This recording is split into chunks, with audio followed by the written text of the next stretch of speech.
चौथा सवाल जो था, जो कि पूछा गया मुझसे, दैट वाज़ लाइक ड्राइनेस जो है, फीमेल वजाइनल ड्राइनेस जो है, ये बहुत ज़्यादा होती है और अक्सर उन फीमेल्स को ज़्यादा होना शुरू हो जाती है जो कि 35 क्रॉस करती हैं। और क्योंकि हार्मोनल चेंजेस आना, मैं नहीं कह रही मेनोपॉज होता है, मगर चेंजेस आना शुरू हो जाते हैं, या फिर प्रेगनेंसी के बाद, डिलीवरी के बाद जो है चीज़ें जो हैं वो चेंज होना शुरू हो जाती है, जब हार्मोन चेंज होते हैं। और सेक्सुअल एक्टिविटी के कम होने की वजह से भी ड्राइनेस जो है बहुत ज़्यादा होना शुरू हो जाती है लोगों को। उस ड्राइनेस का हल जो है वो ये है कि आप अपने आप को खुद भी जो है, मतलब एक तो सबसे पहले, जैसे मैंने पहले भी कहा था, कि अपनी बॉडी को खुद एक्सप्लोर करने की जो है वो कोशिश कीजिए।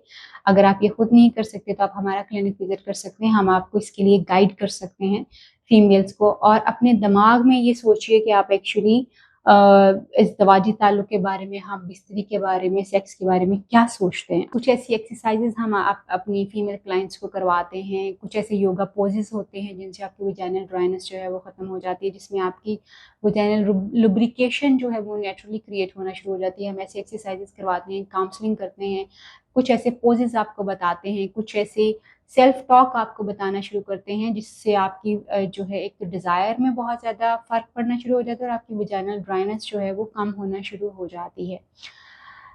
और ये बड़ा इम्पॉर्टेंट है कि आपको खुद अपनी बॉडी के बारे में पता होना चाहिए। हमारे कुछ आदमी और औरतों दोनों के कुछ एरोजेनस ज़ोन्स होते हैं। एरोजेनस ज़ोन्स का मतलब ये होता है कि कुछ बॉडी पार्ट्स ऐसे होते हैं जो कि ज़्यादा सेंसिटिव होते हैं, ज़्यादा एक्टिव होते हैं। आपको उनको समझना ज़रूरी होता है। यूजुअली वो लोगों को नहीं पता होता, और उसमें आपको जो है रिलेशनशिप थेरेपिस्ट जो होते हैं, जो सेक्स थेरेपिस्ट होते हैं, वो आपको हेल्प कर सकते हैं, वो आपको बता सकते हैं।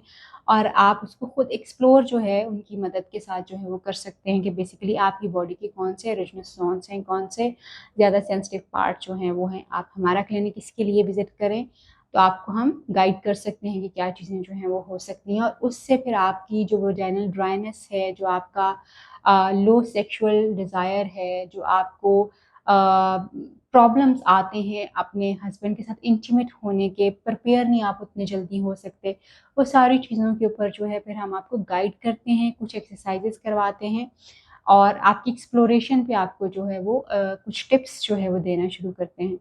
और उससे आपकी वजाइनल ड्राइनेस जो है वो कम हो जाती है, जिसमें आप कुछ ब्रीदिंग एक्सरसाइजेस जो हैं वो कर सकते हैं, जैसे नाक से लंबा गहरा सांस लेके मुँह से आहिस्ता-आहिस्ता बाहर निकालते हैं।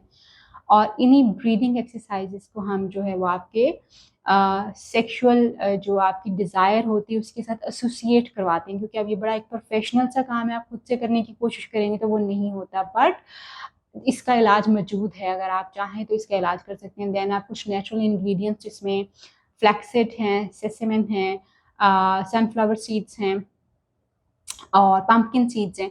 ये सीड्स आप यूज़ कर सकते हैं, जिससे आपके हार्मोनल जो हैं वो बेहतर चीज़ें जो है होना शुरू हो जाती हैं। येस, सेक्सुअल एक्टिविटी के दौरान जो है, जब आप अपने हस्बैंड के साथ इंटीमेट हो रहे हो, तो आप उनको ज़्यादा फोरप्ले की तरफ लेके जा सकते हैं, ज़्यादा क्लैटरस स्टिमुलेशन की तरफ। फीमेल बॉडी में एक ऐसा जो है वो अल्लाह ताला ने उसका एक ऐसा पार्ट रखा हुआ है जो कि बहुत ज़्यादा सेंसिटिव होता है। अगर आप उसको स्टिमुलेट करें, जिसको हम क्लैटरस बोलते हैं, और उसकी स्टिमुलेशन जो होती है उसको टच करना बहुत ज़्यादा ज़रूरी होता है, जिससे फीमेल्स यूजुअली इंटरनली जो है वो वेट भी फ़ील करती हैं, उनको नेचुरल लुब्रिकेशन जो है होना शुरू हो जाता है, वो जो खुश्की और ड्राइनेस उनको फ़ील होती है वो कम होना शुरू हो जाती है। ये वो सारी चीज़ें जो आप अपनी वजाइनल ड्राइनेस को ओवरकम करने के लिए इस्तेमाल कर सकती हैं।